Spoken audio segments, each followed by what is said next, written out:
রাজশাহীর পুঠিয়া উপজেলায় সৌদি আরবের সঙ্গে মিল রেখে পবিত্র ঈদ উল ফিতর উদযাপিত হয়েছে। আজ শুক্রবার 20 মার্চ সকাল 8টায় উপজেলার কৃষ্ণপুর পৌর এলাকায় কৃষ্ণপুর জামে মসজিদে ঈদের প্রধান জামাত অনুষ্ঠিত হয়। নামাজে ইমামতি করেন চারঘাট উপজেলার ইমাম সাজিরুল ইসলাম সাগর। এবারের জামাতে মোট 21 জন মুসল্লি অংশগ্রহণ নেন, যার মধ্যে 20 জন পুরুষ এবং একজন নারী মুসল্লি উপস্থিত ছিলেন। নামাজ শেষে মুসল্লিরা জানান, চাঁদ কোনো নির্দিষ্ট দেশের জন্য নয়, বরং সারা বিশ্বের জন্য উদ্দিত হয়। ভৌগোলিক দূরত্বের কারণে সব জায়গা থেকে চাঁদ দেখা না গেলেও বিশ্বজুড়ে একই দিনে হিজরি মাস গণনা করা উচিত, এমন বিশ্বাস থেকেই তারা এই নিয়ম অনুসরণ করছেন।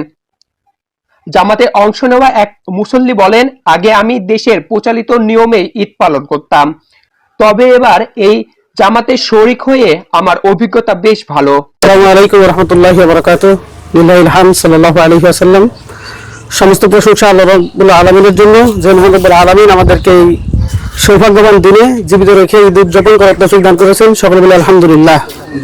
কথা হচ্ছে যে সর্বোপরি আমরা মুসলমান, আর আমরা আল্লাহ সুবহানাহু ওয়া তাআলা কোরআন এবং রাসূল সাল্লাল্লাহু আলাইহি সাল্লামের সুন্নাহ মানাতেই বেশি উজ্জীবিত, এটাতে আমরা বেশি আনন্দিত।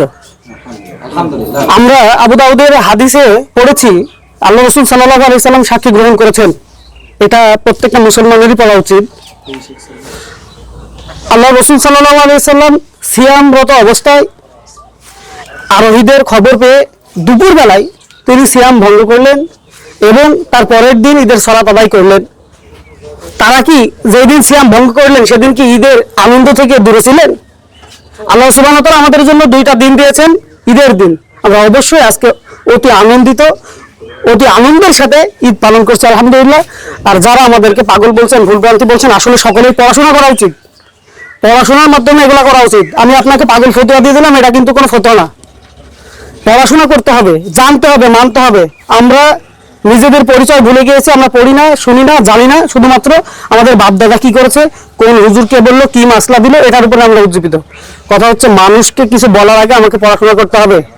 আল্লাহ সুবহানাহু ওয়া তাআলা, চাঁদ একটা, আকাশ একটা, পৃথিবী একটা, দেশ হাজারটা হতে পারে, কিন্তু সব তারিখ হবে একটা, ইনশাআল্লাহ।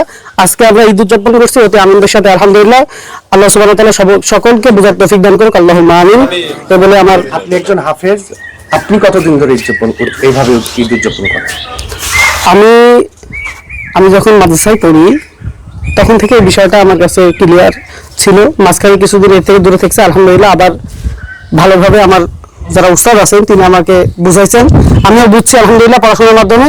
তারপর থেকে শুরু করছি। আপনার নাম, পরিচয়? আমার নাম মোহাম্মদ ইশতিয়াক আহমেদ জিন, আমার বাসা সাদ্দা। কি করেন? আমি একটি প্রাইভেট মাদ্রাসায় শিক্ষক অবস্থায় আছি। ধন্যবাদ। সংশ্লিষ্টরা জানান, তারা গত 10 বছর ধরে এভাবে ঈদ পালন করে আসছেন। শুরুর দিকে মুসল্লির সংখ্যা কম থাকায় নিজ বাড়িতেই নামাজের আয়োজন করা হতো। বর্তমানে মুসল্লির সংখ্যা বৃদ্ধি পাওয়ায় স্থানীয় মসজিদে জামাতের আয়োজন করা হয়। তাদের মতে, সৌদি আরবকে ভৌগোলিক কেন্দ্রবিন্দু ধরে এবং বিশ্বব্যাপী চাঁদ ওঠার খবর নিশ্চিত হয়ে তারা এই উৎসবে মেতে ওঠেন।